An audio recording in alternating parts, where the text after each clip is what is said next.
तो मैं यही कहूंगी सुधांशु जी कि आज बीजेपी को और प्रधानमंत्री नरेंद्र मोदी को सब लोग कह रहे हैं कि वो बाजीगर हैं। हार के जो जीत जाए बाजी वही होता है बाजीगर, और वो नरेंद्र मोदी ने करके दिखा दिया। और कांग्रेस बिल्कुल जीत के दांतों से हार निकाल कर ले आई। ये कैसे संभव हुआ? मोदी जी विकास करो। देखिए, हरियाणा में पहली बार लगातार तीसरी बार किसी पार्टी ने सरकार बनाई है, और मैं कह सकता हूं उत्तर भारत में भी ऐसा उदाहरण आसानी से देखने को नहीं मिलेगा।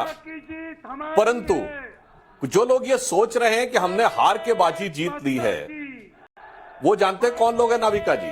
जो थर्ड अटेम्प्ट में 3 डिजिट नहीं टच कर पाए थे, वो 99 के नशे में ऐसे मदहोश हो गए थे कि उन्हें यह गुमान ही नहीं था कि जमीन का यथार्थ क्या है। हम तो जमीन पे चल रहे थे, हमें बिल्कुल लग रहा था हमारी जीत है, बल्कि हम तो और ज्यादा अपेक्षा कर रहे थे। तो हम जो सोच रहे थे ठोस धरातल पर, उसी पे क्रमशः आगे बढ़ते हुए गए हैं। जो ज्यादा हवा में आ गए थे, जो मतलब एक जो पुराना गीत मैंने सुबह भी कहा था कि ये पुराना गीत था ना, जिसको देखो वही आज मदहोश है, आज तो मैं दीवाना गजब ढा गया। तो कांग्रेस का 99 का नशा ऐसा चढ़ा था कि सब मदहोश हो गए थे, और दीवाने राहुल गांधी जी ऐसा गजब ढाते हुए लग रहे थे कि उन्होंने देखा ही नहीं यथार्थ क्या था। और यहां मैं एक और बात भी कहूंगा, इन चुनावों ने एक और गंभीर कुछ संकेत भी दिए। देखिए, एक संकेत बहुत सकारात्मक है कांग्रेस के लिए भी। जानते क्या है? कांग्रेस ने कुछ इलाकों में शानदार जीत दर्ज की है संजय जी। मेवात में गजब जीत दर्ज की है, और आपको पता है इस जीत में सबसे बड़ा रिकॉर्ड किसने बनाया है? सबसे बड़े मार्जिन से कौन जीता है? भूपेंद्र हुड्डा नहीं, वो कौन जीते हैं? मोहम्मद खान, 98,000 से। देखिए, मतलब एक काम किया है आप लोगों ने, तो बिल्कुल साफ दिख गया है कि कांग्रेस, और गुड़गांव हो, अंबाला हो, बल्लभगढ़ हो, इन सब जगहों पे कांग्रेस कहीं कहीं पे तीसरे स्थान पे रह गई है। तो बहुत साफ दिख रहा है कि कौन से वोट के दम के ऊपर नशा था और कौन से वोट के आधार के ऊपर वो यथार्थ था, वो भी दिखा। और अभी आप जम्मू कश्मीर का जिक्र कर रहे थे संजय झा जी, तो ये मैं भी बताना चाहूंगा, बिल्कुल सही बात है। ये देश के हर राजनीतिक विश्लेषक को विचार करने की जरूरत है कि कश्मीर घाटी में जो परिस्थिति हुई है, विकास हुआ है। आज एक ऐसा दौर बताया जा रहा है जो कहा जा रहा है, न बिजली देखो, न सड़क देखो, न पानी देखो, न स्वास्थ्य सुविधा देखो, न दवाई देखो, न कमाई देखो, न लिखाई देखो, न पढ़ाई देखो। किसको देखो? तुम देखो कि नजीब, तुम ये देखो हिजबुल्लाह के साथ क्या हुआ है, कारगिल में, श्रीनगर में, और नसरुल्लाह के लिए वो निकल रहा है, और कोई बोल नहीं रहा है। जो कहते थे कश्मीरी पंडितों के साथ हुआ उसके लिए यहां क्यों बोल रहे हो? वो लेबनान के लिए बोलते रहो। इसलिए मैं कहना चाहता हूं, ये देश के विचारकों के लिए, और जो लेफ्टिस्ट विचारधारा वाले थे, जो कहते थे पढ़ाई लिखाई और ये जो कहते हैं ना मुख्य मुद्दे, वो सारे मुख्य मुद्दे कैसे पुड़िया बना के पीछे फेंक दिए जाते हैं एक दूसरे कट्टर मुद्दे के लिए। तो ये तथाकथित मोहब्बत की दुकान में इतने जहर बुझे, जहरीले और कड़वे सामान बेचे गए हैं कि वो जलेबी जो थी, उसकी कितनी भी मिठास हो, उस कड़वाहट को कम नहीं कर पाई। और मुझे लगता है नाविका जी, वो जलेबी जो सुबेरे सुबेरे कांग्रेस कार्यालय के लिए चल रही थी, पवन खेड़ा जी ने कहा था ना कि वो मोदी जी को भेजने वाले हैं जलेबी। जी बिल्कुल। तो कभी कहा जाता है हैक कर लिया जाता है, तो जलेबी हैक हो गई। जो कांग्रेस कार्यालय जाने वाली थी, वो बीजेपी कार्यालय वालों ने हैक करके अपनी तरफ मंगा ली। बिल्कुल, जलेबी पर ऐसा डाका डला कि दिन दहाड़े जलेबियां चोरी हो गई, ढोल वाले चोरी हो गए, सब डाइवर्ट हो गए। लेकिन अनुराग भदौरिया जी, एक बात बहुत सही कही सुधांशु त्रिवेदी जी ने, वो ये कि जहां भी देखिए आप, 2 कार्ड आपके थे।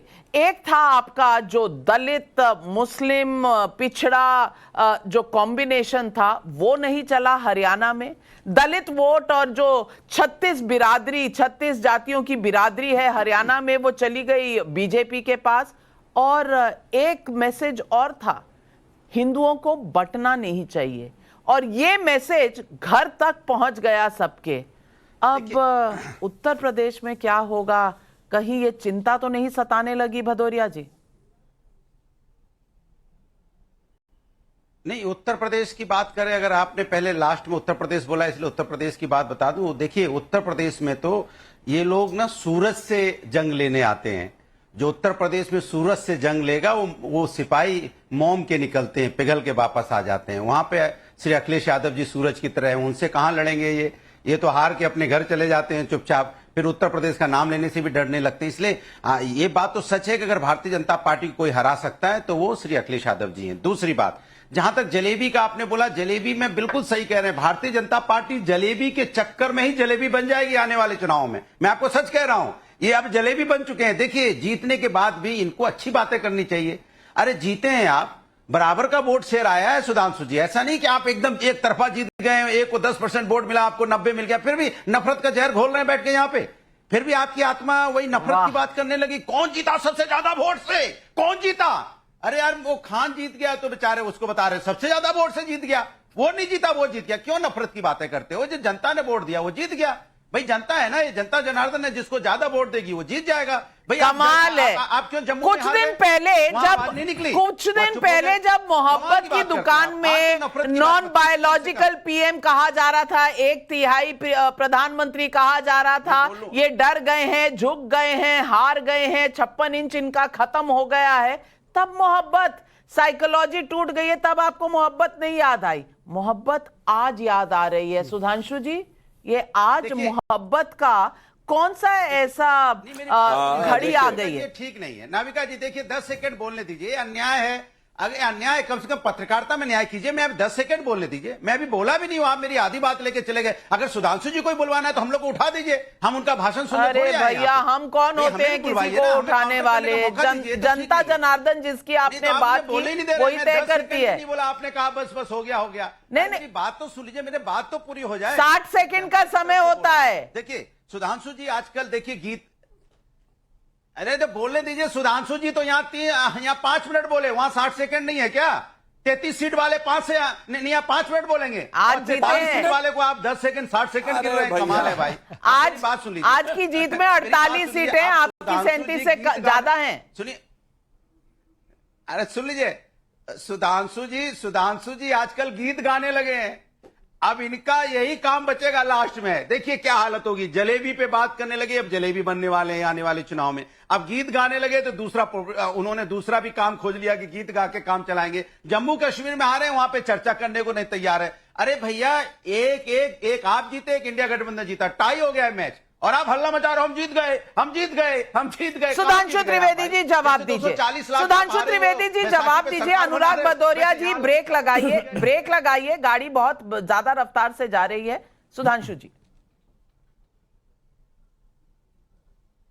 देखिए, शायद भदौरिया जी को पता नहीं था, अगर ऐसा ही था तो उन्हें यहां डिबेट में आने से परहेज करना चाहिए था। समाजवादी पार्टी का तो कोई हरियाणा और जम्मू कश्मीर में लोकल स्टैंड ही नहीं है। परंतु हमने जिस ममन खां का नाम लिया, उसका बयान है इन चुनावों में कि हम सरकार में आए तो नूह का बदला लिया जाएगा।